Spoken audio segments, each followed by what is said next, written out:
Again, as in so much of human history, the battle was for the minds of men, and the battle centered in Moscow.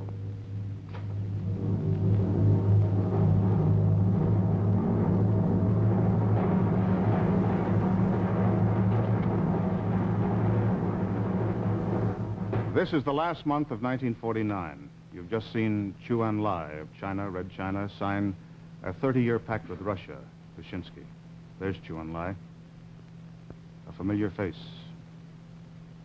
And next to Stalin, Mao Zedong. He looks older, doesn't he? Stalin and Mao.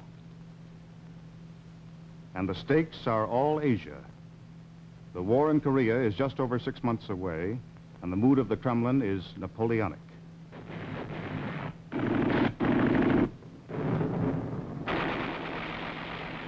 From the end of June 1950 to July 1953, there was war in Korea. A long, dirty, dangerous little war. But for the men who fought it, it was a very big war. This here was just a patrol, though, as I said before. Not looking for nothing, but found it. Between 40 and 50 men. When we come back, I wouldn't say there was no more than 20. I got hit and I crawled into the bushes and hid in there. Fired from there from what I could see. About 2:30, 3 o'clock, the guys come up and, oh, I just started to cry. I was so damn happy. Changjiang, Panyang, a litany of strange names and places. Walked up in there and looked around, and all of a sudden they hit us. I don't know just where the hell they came from or anything. Sure, a bunch of them. Everything broke loose. They opened up with everything they had. We pulled our flanks down off the hills, set up a close perimeter, just dug in and let loose with everything we had. A lot of us was tired from running, crawling, ducking, and looking at our buddies go down. You got all the rest of the men to cover you, and they're all around, and then you get up there close. You got good protection all around from them. The rest of the boys won't let you down. Well, what do you think of Korea? Let's go back to Arkansas. Some got back to Arkansas and the other 47, and Hawaii and Alaska, through something called rotation. But at least 25,600 Americans were killed in Korea, more perhaps. 11,000 were captured or missing, 103,000 wounded.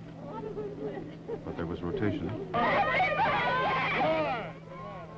birthday! Happy Well, it's good to see birthday! you back, son. Good to see you back. It's good to be back. Where's Mother?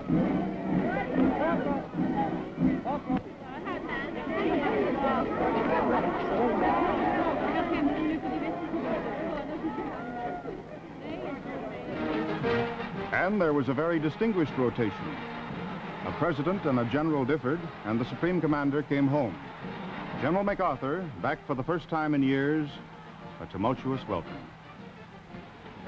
I now close my military career and just fade away. An old soldier who tried to do his duty as God gave him the light to see that duty. Goodbye. And the war went on. Korea was the first jet war in history. The Russians had built a plane they called the MiG. Our pilot said it was a good plane. We had our Sabre jets, F-86s.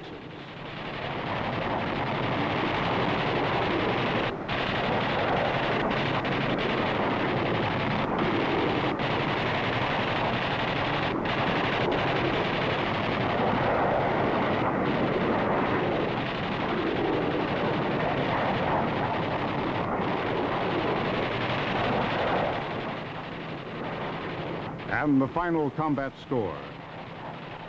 823 MiG shot down.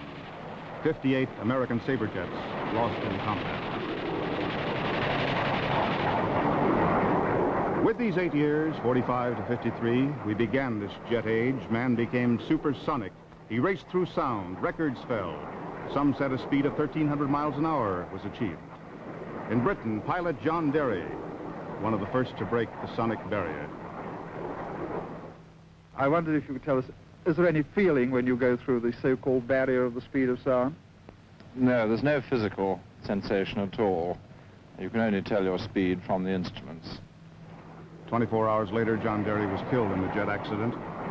Time and space annihilated. Whatever its destination, mankind was in a greater hurry, speeding forward, up and down, sometimes just hovering. A great time of change, 1945 to 1953, but some things stayed quite the same. The weather, for example, it kicked up just as much as usual. Droughts, floods, tornadoes, storms.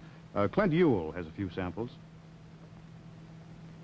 Every year there are hundreds of floods in our country, but not since Indian times before the white settlers had Kansas been so wet as it was by July 51. 2 months of heavy rain saturated the soil. Then 3 more weeks of downpour filled first the creeks, then the branches, finally the great rivers. Very few American floods have been so wide or so well covered by camera.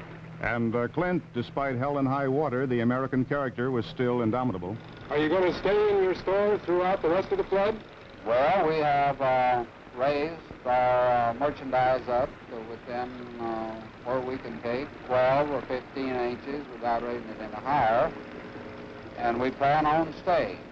We'll stay open for business as long as we can get our bread and supplies. We don't intend for it to run us out. We mean to stay here and try to take care of business. I was Grant Wood once called that kind of resolution American Gothic. NBC's Bill Birch found a lot of it in Kansas. Would you tell us your name and give us a little information on your situation in the flood? Orville Calvin. I live down the street here just 1 block.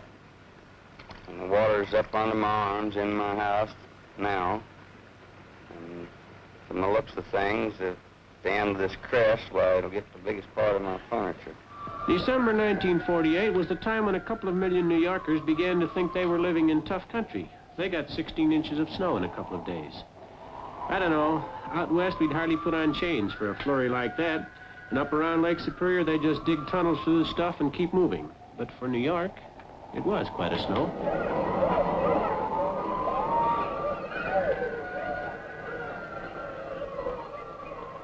Flood, storm, disaster. This is Texas City, April 16th, 1947. A nitrate-laden ship blown up in the harbor. Fire and devastation spread to the mainland.